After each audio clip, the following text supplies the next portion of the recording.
welcome everybody who's listening, and then often there's a lot more people who listen to the recording afterwards. So this is the Canadian Thanksgiving. I also know it's a holiday in the US too, so people might be with family and stuff and listen to it later. But I just wanted to welcome our guest, Leslie Lee, author of Silken Waters and lots of other good stuff.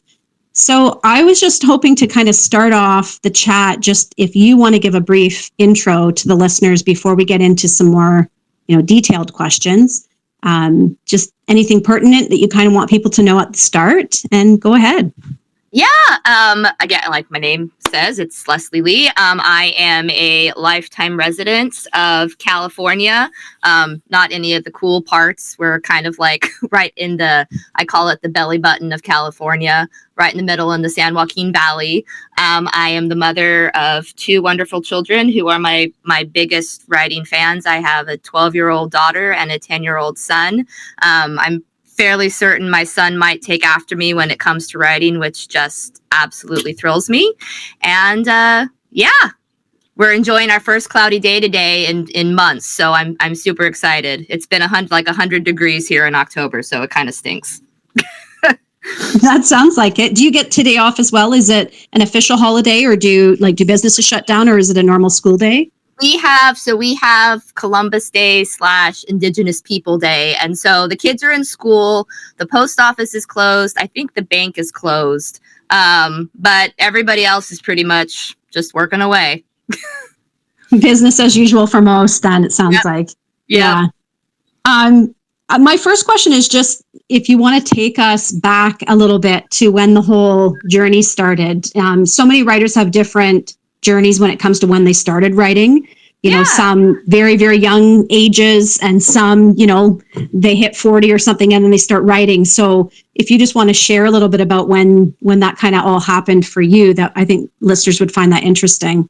Yeah, so I started really, really young. My earliest memory of kind of understanding what the written word and books was I was probably 4 or 5. My mom read me Charlotte's Web in our tiny little house up near San Francisco, where I grew up, and I kind of just, I don't know, it was almost symbiotic. Like, I just knew that this was something that I wanted to do. I loved listening to stories, and so I wanted to write them.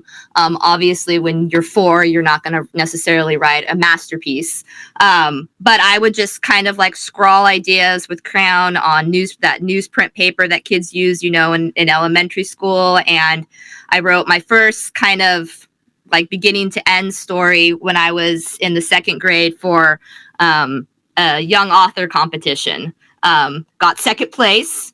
And then I kind of just, since that day, since getting that 2nd place, I always kind of, wanted to get 1st place. So I just kept writing until I actually did, years later, get that 1st place ribbon. But yeah, it's been kind of something that's always been a part of me since a very young age. And it's obviously evolved and changed and grown over time. But I truly believe that I was kind of just born with this innate desire to put the written word onto paper. That's so cool. And it kind of shows how something really simple like that contest can also add another spark, or, commendation or an award, or just all of those little things that happen, can motivate us and help us. Did the goal change over time? Because it sounds like you were attracted to prose. Like, have you written poetry? Has it always sort of been the goal to write a novel one day? Like, what did that look like when you were young? Yeah, it's kind of all inclusive. I mean, when I was younger, probably all the way through like early high school, it was definitely writing stories. That was very much what I was reading myself, and so therefore I was inputting, with reading books, and so I was kind of outputting the same kind of concept. And then in high school, I started reading a lot more poetry. And I think that kind of created a desire to try, my craft in that form of writing. And so nowadays I do write a lot more, book form. I've tried my hand at plays and screenplays, just anything. But I think kind of like my niche is the book form. And do you find that you read the same genre that you write? Like, do you find a difference then? Like, how would you describe the genre that you write, or do you write in multi-genre? And is that different from what you tend to pick up when you are reading a book for pleasure? Yeah, no, absolutely. I went through, so like I said, when I was in high school and I was and college, I was reading a ton of poetry, specifically just in my English classes, because that's what you learn when you take English in high school and college, and then I kind of morphed into. I was reading a lot of historical fiction. History is part of my degree, and so I kind of gravitated towards more nonfiction for a while, and reading like history books. But then that kind of also morphed into, well, I want to read something that's fictional, that's set during the Civil War, or I went through a phase when I was reading a ton about the troubles in Ireland, like the Great Potato Famine and the migration to America and all that.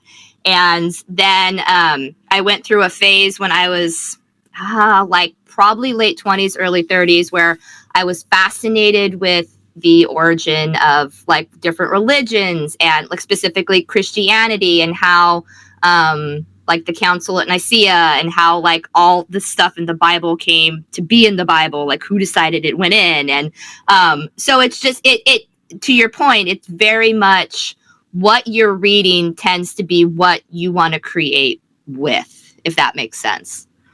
It does. I feel like we have a lot in common, because when I was in university for my first degree, it was history and English as well. I think they complement each other really well. One feeds the other. And like you said, it changes because, you are forced to read certain texts when you're in school, but it does spark something, right? And then even if you don't act on it right away, it's still there somewhere for when you do decide to write your own books one day. Do you find that you have is there a process for your writing? Like, do you sit down and write every day? Does that change over time? What's the routine, the writing routine look like for you? Yeah, like, so I wish I could sit down and write every day, all day, and be like, like a Jane Austen or a Charles Dickens, just locked away in some really cool room somewhere. That I, again, as I'm a mom and my children are older now, they're at that stage, like when they're really little, and this, they're really little, they take all your time. And then you have kind of a couple of years where it's kind of mellow and like even keeled.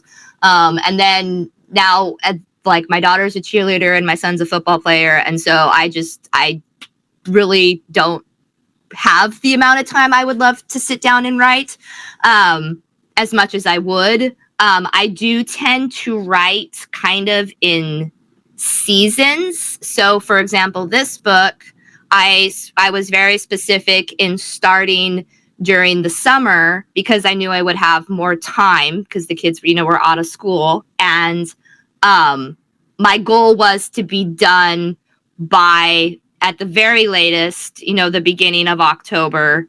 And I actually was able to finish it by the end of August, which was great, because that gave the editors more time to work with what I gave them and whatnot. So, when I do get to write, I have to have kind of ambiance, I think would be like the appropriate word. Like, I have my office is in my closet, and that's the one space where all my books and my, random collections. I love to collect antiques and things from all over. And the rest of my family just thinks I'm weird. So that's like my space where I can have my things and my inspirations. And I have, my books that I can refer to when I want to look up a word or I want to be inspired. And then I'm currently actually sitting in my own version of a she shed, which is my kind of outdoor space that nobody else is allowed into, because this is where I kind of go to think when it's not 114 degrees outside, and I can survive, in the outdoors in California. So I'm very specific in having to have ambiance and inspiration. And when I don't, I find myself kind of like dried up as far as what I'm going to write. So, but I mean, that's kind of the life of the writer. If you're not inspired, then you're not going to put anything on paper, and it's very tortured experience. I'm laughing at a few things that you said, the having to write in a closet or a shed. It sounds so isolating. And I just watched a movie with a writer in it, and they, of course, went to some beautiful, island setting to write. And it's just so different from the reality. Right. Lots of our friends talk about writing in the basement and just trying to find a quiet space and constantly being interrupted. So yeah.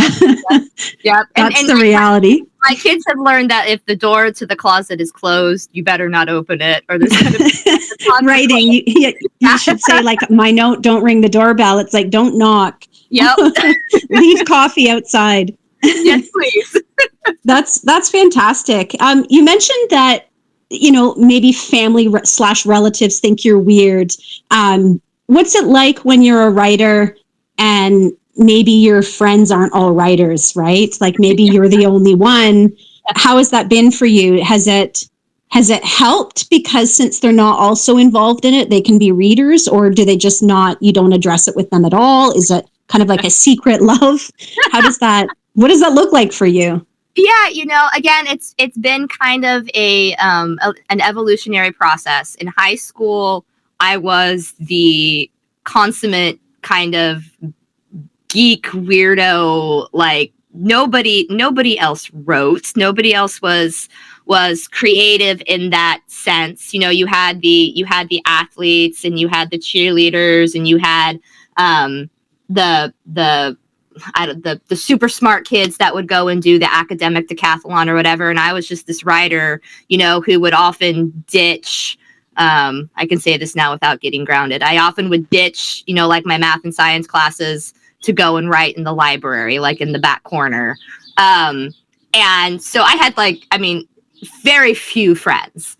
As time has kind of gone on, and this has always been a part of who I am, I think people have kind of come to not necessarily understand, but definitely respect and appreciate the commitment.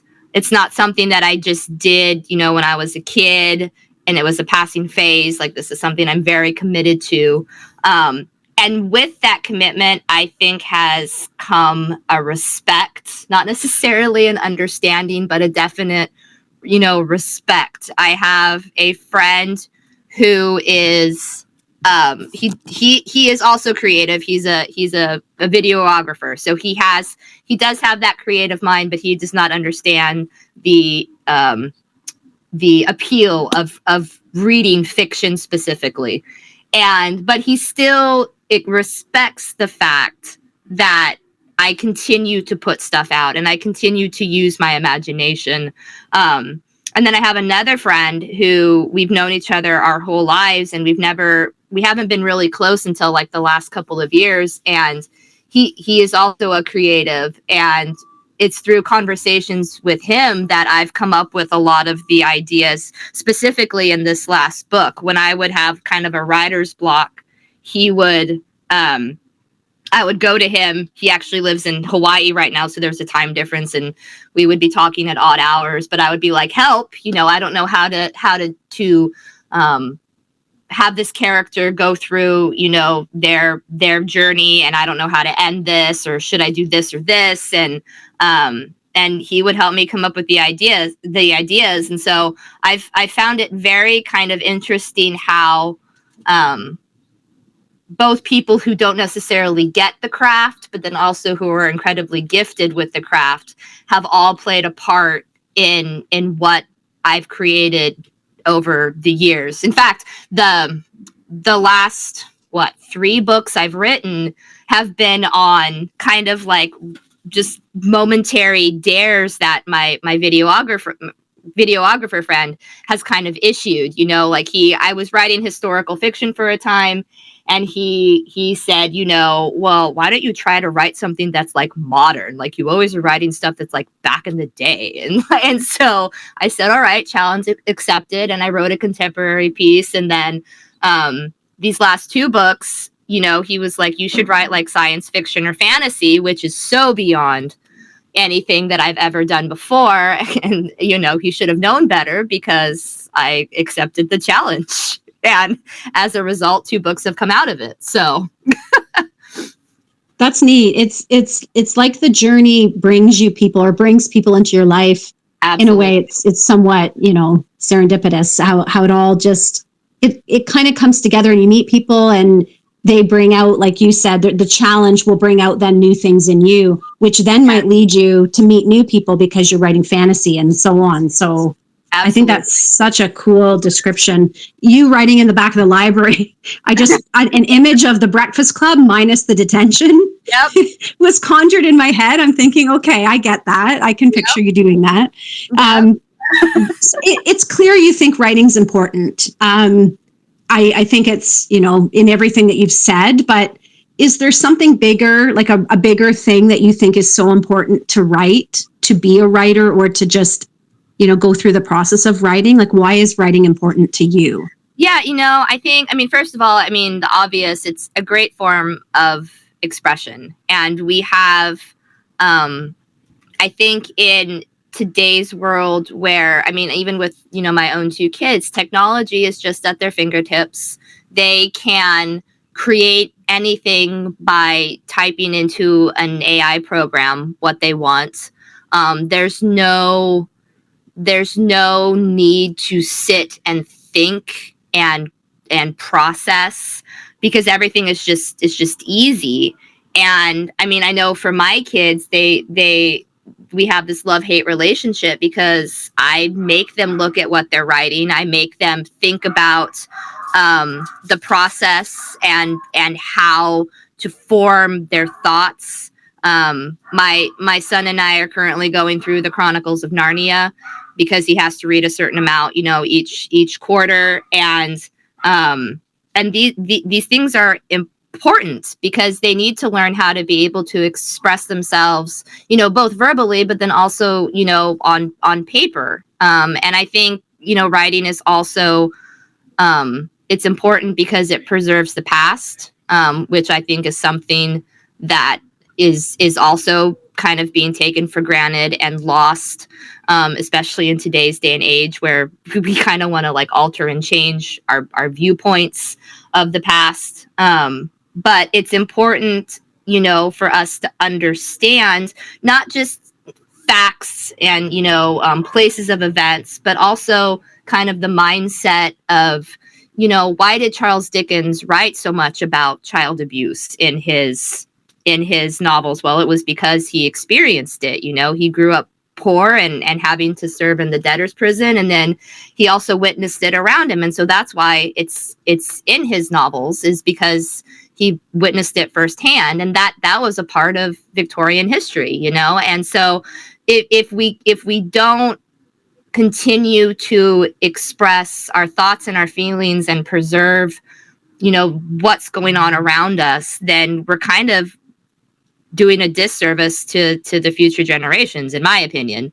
And if we're not kind of preserving the books and the authors that have come before us, then we're also doing a disservice because, C.S. Lewis, he's one of my favorite authors. And if I don't teach my kids to love Narnia, then in my opinion, I'm failing as a parent.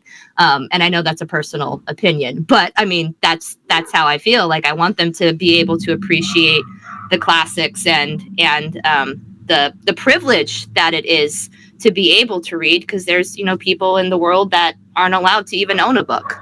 So many good, important points there.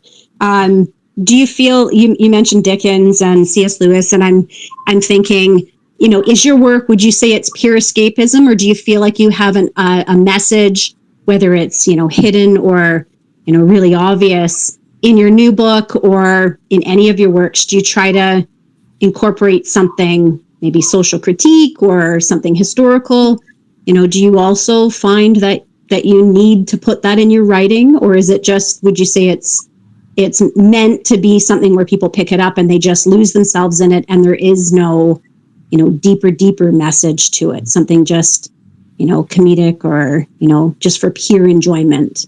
Yeah, it's very interesting, and I don't even fully understand it myself. I never set out to be a writer that had a message. I would come up with an idea and I would want to put it on paper. And I think my early stuff, especially, is very much escapism, as you called it. It's historical fiction, but it's not. There's no message. And then as I've grown older and I've obviously experienced life more, and I've been through things and I've seen other people, go through things. While it's never kind of like in your face. There's subliminal messages that I kind of end up putting in almost unintentionally. I started writing the first book of the series that Silken Waters is a part of, right? Kind of like I came up with the idea in the middle of COVID and then started kind of really forming it towards the end of COVID. And, I was home with my kids, they were younger, and I was kind of watching this whole experience through their eyes. My son was in kindergarten when it all kind of started. And so it was seeing it through their eyes and how the misunderstanding and the confusion.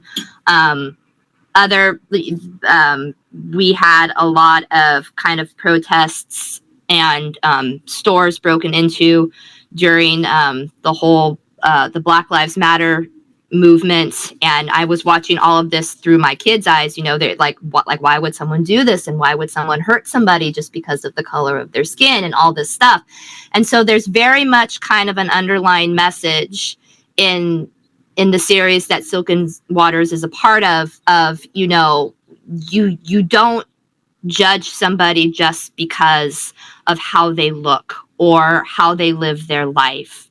To kind of segregate a person because of what they look like or what they think or how they feel is detracting from humanity. You can't, because without differences, whether it be political opinions or religion or identity, the world would be really boring and not that entertaining or interesting. And I don't even think I intended to write any of that in these books, but it's definitely kind of the underlying message. And I enjoyed taking kind of like the fantasy aspect and creating this fictional world, but this world that had very real problems and issues that were very relevant to our current environment. That's great. Yeah. Silken Waters, you mentioned it. And so it's only a couple weeks old, right? Yes. It's a fairly recent, release. First, before I get you to share a little bit about it, I love the cover. I see, as soon as I look at it, I see a couple. So I'm thinking there's probably some kind of romantic angle, but because you also have the ship and the water, like you said, that was one of your challenges. I'm thinking journey. So then when I read the blurb, it does have that in it, but then you've woven in the fantasy aspect too. So it seems like quite a mashup in there. Maybe you can just share a little bit about that specific book now, maybe what, a synopsis of the plot or what inspired you to write that specific storyline, that kind of thing. But yeah, beautiful cover. Oh, thank you. Yeah, and I have to give a shout out. My friend who doesn't understand the purpose, my videographer friend, he actually created the cover for me. He's way better at graphic design than I am, and so it's kind of been like a running joke. Like, he's hated all my covers. He never liked any of them, and so he finally just like decided, I'm going to do it for you, Leslie. And it turned out amazing. It's beautiful. So kudos to him. No, Silken Waters was actually, it was, again, the journey is just amazing. It was never supposed to happen. I wrote the first book in the series and thought I was done with fantasy. I was going to move on to something else. I had no idea what, but I was done. And then the people that had read the first book were like, well, no, we want more. And I had no idea where to go at all. And finally talked to my friend in Hawaii, and we were kind of talking about, of all things, Peter Pan and Hook, and the kind of like how that whole story revolves around pirates and piracy and the interaction between Hook and Peter Pan, and where did that come from? Why did they hate each other? This whole thing. And that's where I came up with the idea for kind of a pirate adventure.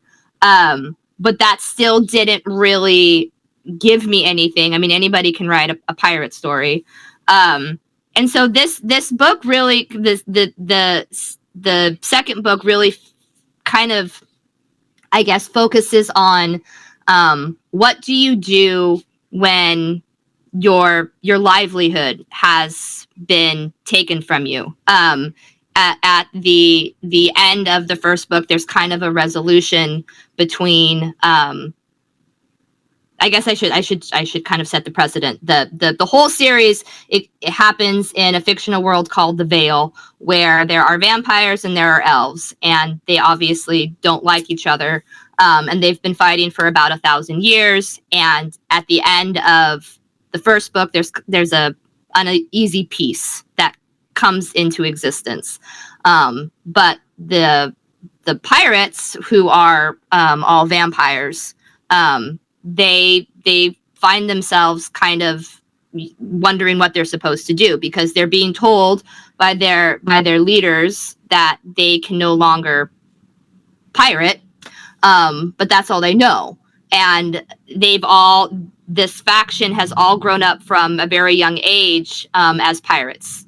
They've lost their families, and so they've been taken in by older captains and raised on ships, and so they don't know how to do anything else. And so how do they obey what they're being told to do, but then how do they also maintain their livelihood? And that's kind of the main story of this book is what do you do when you can't do what you're basically created to do and raised to do? How do you reconcile with that? And then, of course, there's also, the fantasy aspect. There are mermaids and there's sirens, and we set up the third book to have more fantastical creatures in the third book. So yeah, it's amazing how like my own journey just kind of like happened with this book, because I managed to come up with vampires and elves in the first one, and then I was like, okay, well, I'm done. I don't need to create anything else. And this book came into fruition, and it still kind of astounds me that there's so much in my mind that I can put onto paper. And I mean, which is why imaginations are just so incredible. Like, you never even know what you have in you until you try to express it. It sounds like there'd be a lot of research. Maybe I'm wrong here, but, pirates, ships, like you said, the journey and the trade routes and just all that aspect. It's so, there's a historical element to it, even though you're writing a fantasy book. Absolutely. Did you go back into, historical records and research that? Or did you basically just kind of say, okay, this is a fantastical world, I don't need to do that? Like, how much of this is actually taken from actual research that you had to do? Yeah, so like when I created the world, the Vale, it was very kind of almost not one-dimensional, but it was like, okay, there's this body of land, and half of it is the Elvish kingdom and half of it's the vampire kingdom. Done. Like, that's all you need to know. There you go. But then when you create pirates, well, you have to have ocean and you have to have places for them to sail. And so it kind of just exploded because I had to figure out, okay, so ship, what kind of ship are they going to have? Like, are they going to have something that's kind of similar to Pirates of the Caribbean or Horatio Hornblower? Like, it was amazing how much time I sat kind of like laying the groundwork more so than actually just typing. It was what were maritime laws and how did pirates work their way around the things that they could and couldn't do, or what kind of swords did they use. I was very appreciative of my upbringing. I watched a lot of classic swashbuckling movies. Errol Flynn was one of my favorite actors, so I did a lot of referencing back to movies like Captain Blood and The Seahawk to kind of get inspiration. But yeah, and then just the world itself is very much kind of based on Tolkien, and every name in these books means something. So there's a lot of Germanic and Gaelic, a little bit of Russian and Scandinavian languages wrapped up into the names. But there's meaning behind all of them. And so that was really important for me, was to create this world that, once I knew I was going to continue with it, okay, well, then everything has to have depth and has to have meaning. It can't just be kind of like this flat, like picture on a page. It needs to kind of jump out at the reader, and have a culture, have a code, and there's their own histories is in there, and their religion, and they have demigods, and so all the things.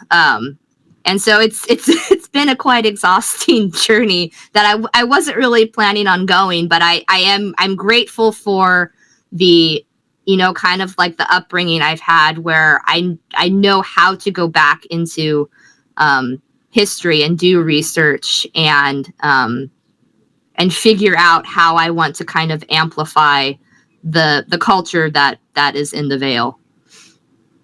Did you go full Tolkien and create maps? Are we going to see appendices? Right. There's no appendices yet. But I did try to do a map.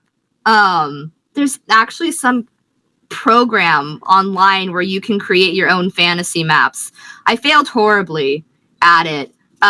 So there is a sketch in my closet office of like, because I was like, okay, well, I know that like the Elvish capital is kind of southeast, and then the vampire capital is like northwest, and like, okay, so but then when the vampire pirates go off on their journey, well, what's beyond the shores of the Vale? Like, what is there? And so every time they started a new leg of their adventure that exists in this book, it was, well, where are we going? And so they go to the mermaid kingdom. Well, what does the mermaid kingdom look like? And then they end up in a beneath a whirlpool where a jaded demigod lives. And it's just, I don't mean to sound arrogant or egotistical, but I love my mind, because these things would just like pop in. It wasn't really I knew point A and point B, but everything in between just kind of manifests. And it's wonderful. It's wonderful to have an imagination and to use it to create things like this. It sounds like the characters themselves are kind of jumping in, and a lot of us authors know that's a blessing and a curse, because Uh-huh. you might have had A and B, and then it ends up being A to Z, because Yeah. or for A to Z for my American listeners. It's funny how that happens. Did you find, because I was impressed that you said you took the summer to write this and it was published at the end of September, and that was editing too. So the characters didn't cooperate. They decided more things needed to be in there. What did that do to the whole process? Like, did you save some of that for, say, a sequel, or does it all make its way into this book, Silken Waters? Is it all in there?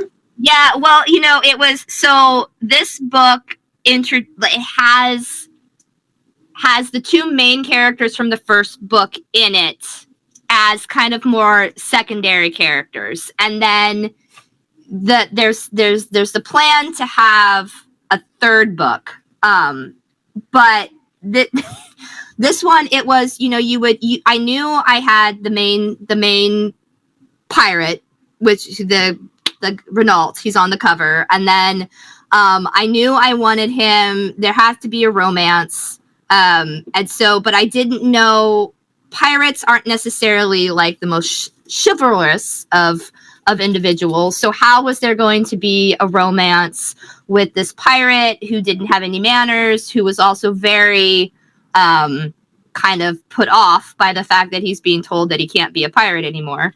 How was that all going to come into play with a female heroine as well, and how, what was he going to have to do to like win her over, and how also could I do it in a way that it wasn't going to be, I know there's a kind of a mindset like these days with, the damsel in distress isn't a thing anymore, and the prince doesn't rescue the princess or whatever. You see it a lot in Disney, where the girl is just doing her own thing. And so how was I gonna like incorporate all of that, but also have a romance, also having, them sail off into the sunset. And I just kind of let the characters run with it, which, as a writer is sometimes very frustrating, because you want to write something, but your characters don't want to be written that way, which for anybody who's not a writer probably sounds completely psychotic. But they always pull it off for me, and there were several times where I would be sitting writing, and I would probably sound like a complete nut to my family, because I would literally be yelling at the computer screen because the characters weren't cooperating. But it all works out, and I was kind of surprised. The ending of this book was not at all what I thought it was going to be. It got completely changed shortly before I finished writing everything. And again, they just, the characters didn't want to be written the way I wanted to write them. So, but they're always right. I sound like a complete nut job. So many people say stuff like that, but it makes so much sense when you think about, if they're really written to be, alive, like to feel real, then when they start to have an argument, sometimes things just get out of hand. Or, when you create a conflict and another character is part of that, you don't always know until you're writing the words what's going to happen. And so, it can get away from you a little bit, but you still get them to the next point. It just might be a different journey than you imagined at the start or that you mapped out. Absolutely. So I can completely relate to that. And I know a lot of people can as well. It's less rigid, of course, and probably it's just, maybe it's a different brain type. There should be research into this. It'd be so neat to know what kind of thinker you are, or how you live your life. Maybe even what kind of books you love and read versus how you write. It'd be so neat to see how we're all different that way. That's kind of cool. Yeah. One thing you were saying, you said there had to be a romance, and then you talked about the pirate's personality, and the fact that he's also a vampire, I'm assuming. Is this main character also a vampire as well? So are we talking about the female? Because you said that the pirates are vampires in your book. So I'm just curious, because that would add a whole other layer to this as well.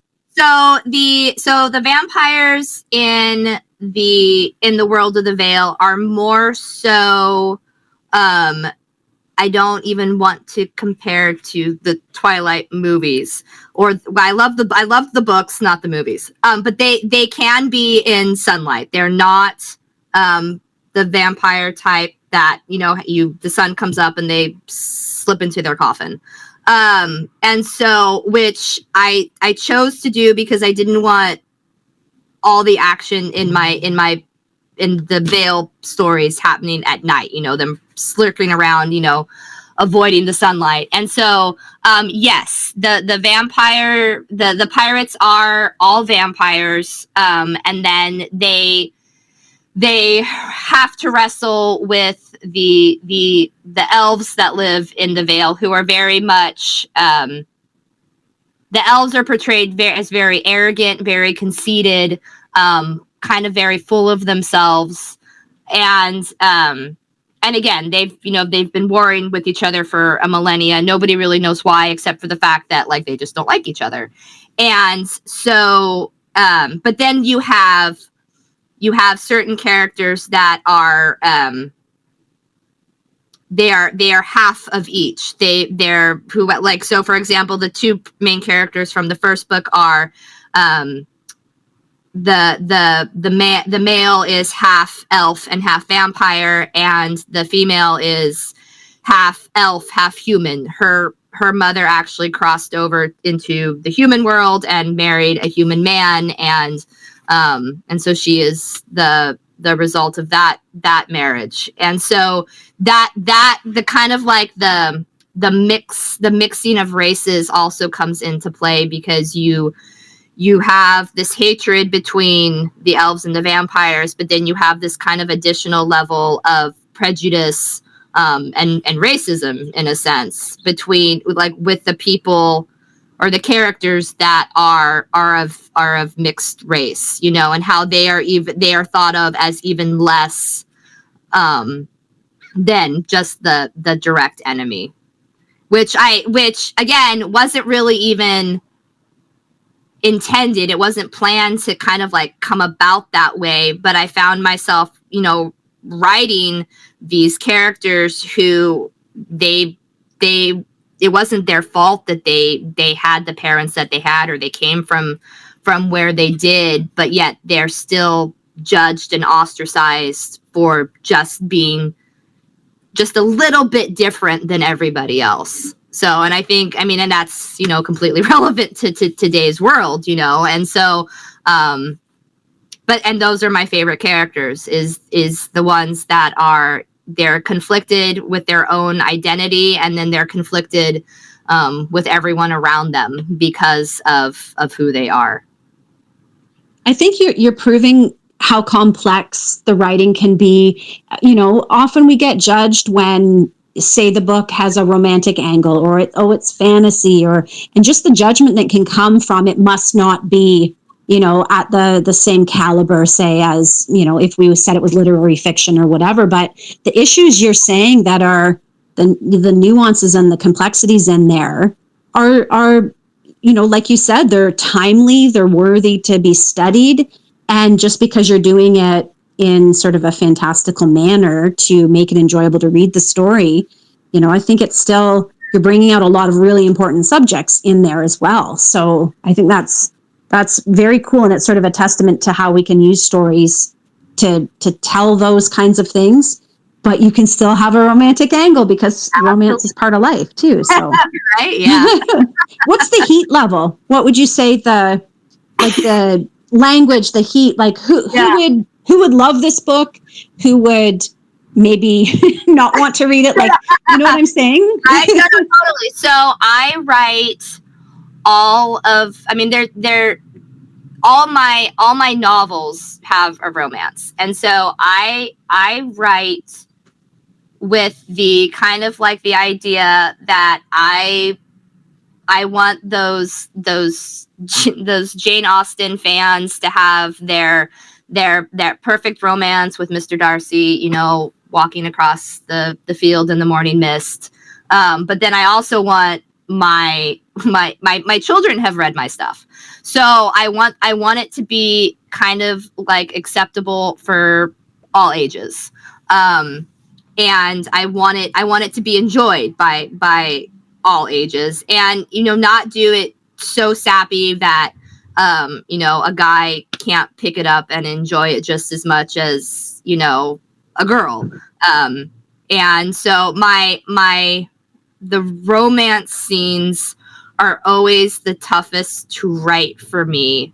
I think sometimes because I I want to go further than I probably should for my readers as a whole. There's a scene in an earlier historical fiction book that I did, and my people who've read my stuff, they call it the red shirt scene, because it's describing the male hero of the book in a rainstorm, and he's wearing a red plaid shirt that has shrunk, and so it's tight on his body, and it's one of like the favorite scenes that I've ever written for people who read my stuff, because of like just like the way I describe him and the fact that the shirt is too tight on his well built chest, or whatever. And so, and that's kind of like what I try to do is I want to create a visual that's appealing, but I don't want to go so far as to offend somebody to the point that they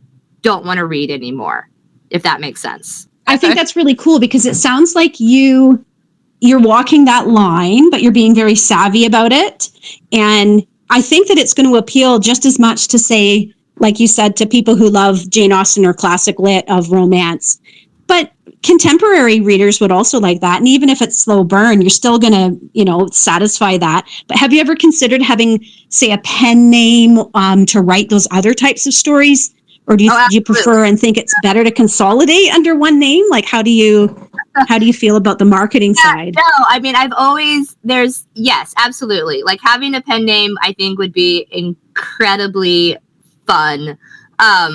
Just to be able to kind of, push the limits and push the boundaries. And I know, when I had no, it sounds crazy, and I don't even know how I was unaware, but I had no idea that there was, when I was writing the first book, Child of Dawn, I had no idea that there was this kind of subgenre of romantasy where, people were like, and that's probably because I wasn't reading it, and so I didn't know.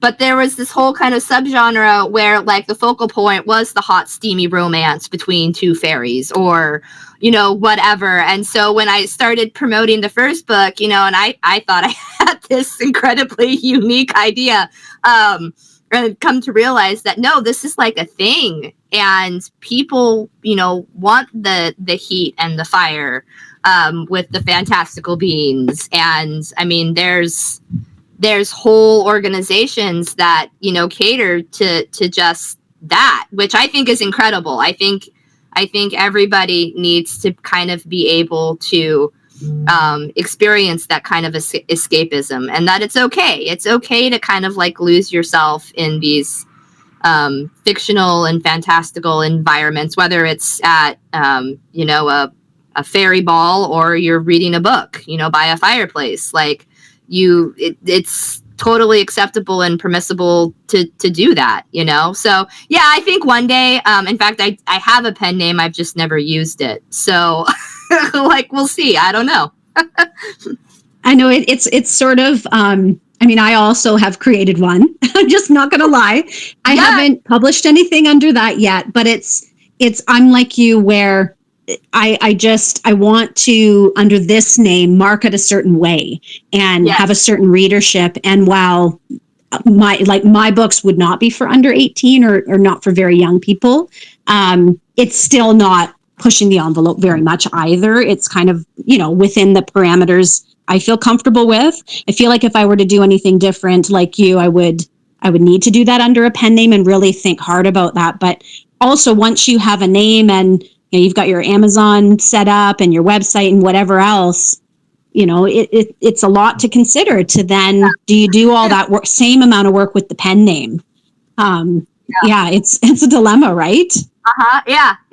But I think it's also like good for, writers to also be able to kind of almost create that secondary identity and kind of, explore like what they're capable of doing and how far they can, push their creativity and their talent, before they cross the line, and then where that line is, like, where are you comfortable getting to before it's too much. Yeah, that's true. And that's sometimes a tough call, right? So maybe the Absolutely. pen name creates the comfort to just explore that without somebody attaching it to something else that you published. Exactly.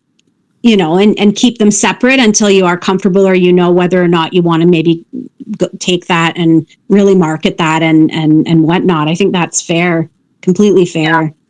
Do you ever write about real life experiences? Like, while all of what you said about Silken Water sounds very fantastical, do you feel, is there anything in your real life that you've kind of inserted in there? Are any of the characters inspired by any real people? Has that ever worked its way into anything that you've written?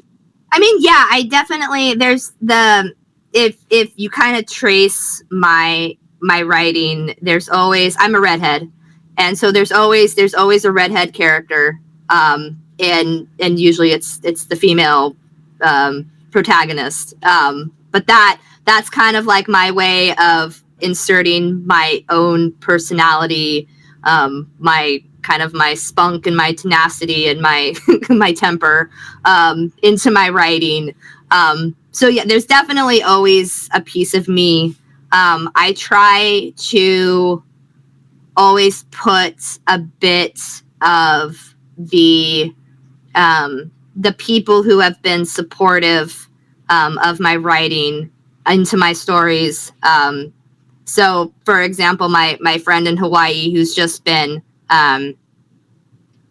so important in this last journey that I've been on as a writer.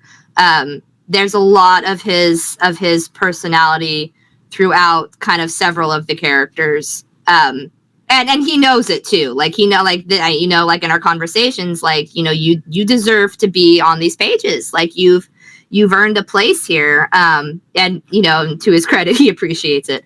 And then, like, I've definitely written, I never used to write nonfiction.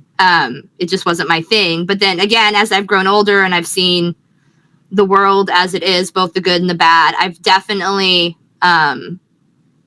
started writing a lot more, kind of like not like full length nonfiction like books, but commentary, a few essays, and just kind of voicing what I think and what I feel, and not really caring like what anybody thinks about it, because I've reached the point in my life where it's like, if you don't agree with me, that's fine, but I also don't agree with you, and so I'm going to say this or whatever.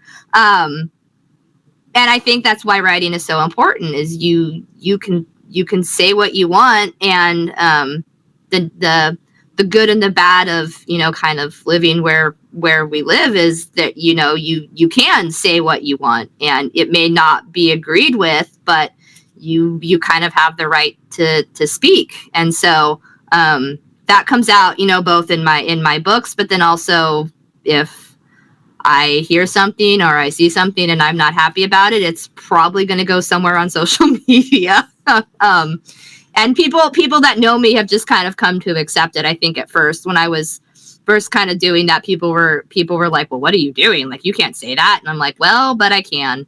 And if you don't like it, then you don't have to read it. But I need to say what I think and say what I feel. So I think that's great. Do you have a website that you also use? Like, do you blog, or when you said you wrote the nonfiction, is it just for social media purposes, or do you share them in a longer form on a different site?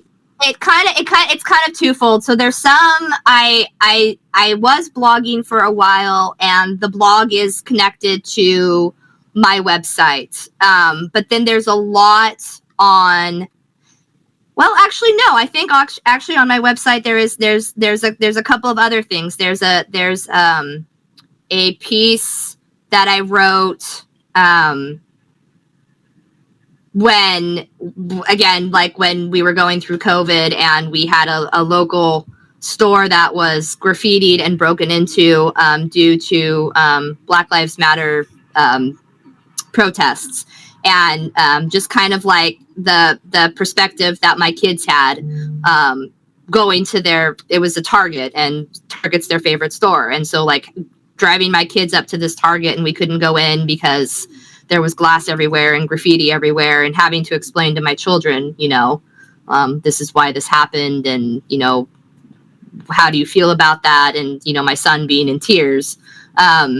So I wrote a piece about that, and then I wrote a piece when Roe v. Wade got overturned. I come from a very conservative upbringing, and so everybody was kind of celebrating, but I kind of also like wanted to write like the opposite side, like from the perspective of a girl growing up in a conservative environment, but then being persecuted because of that, and her kind of like perspective and viewpoint on that.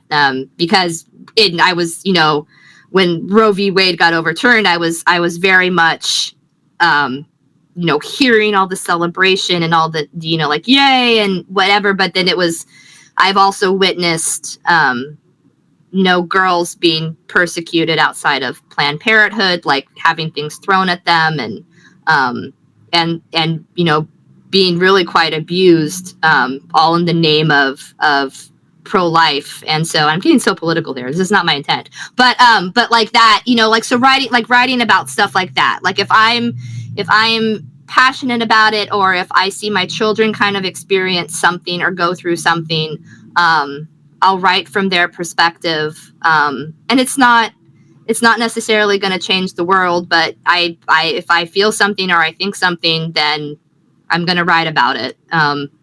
So, yeah.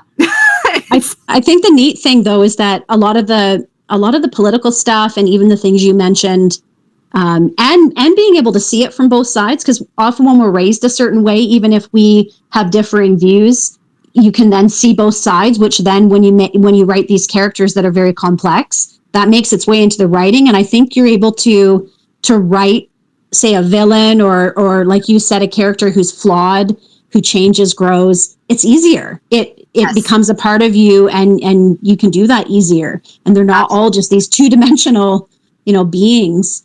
And it sounds like what you were witnessing there as well when you mentioned the elves being extremely arrogant, and the vampire pirates, and just the whole concept of prejudging. And it sounds like a lot of that is in the book, even though, again, it's a fantasy series. But it sounds like you've managed to kind of take the stuff that you said your son, how he was feeling, and taken the vibe or the emotion, and it's in your work. Absolutely. I think that's really cool. Can you read them as a standalone? Do you feel like if, say, you didn't read book one, you would completely be lost for book two? Or could they each be enjoyed separately? I think you could definitely enjoy them separately. I try to, in fact, writing the second one, it was a challenge because I wanted to be sure that if, you were reading it as a series, or book one and then book two, I wasn't saying something that was not conclusive with book one.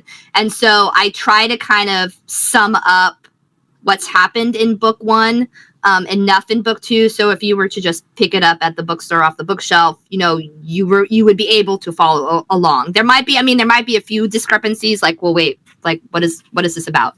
Or, when the characters from the first book are introduced kind of halfway through the second book, who are these people and why do they matter?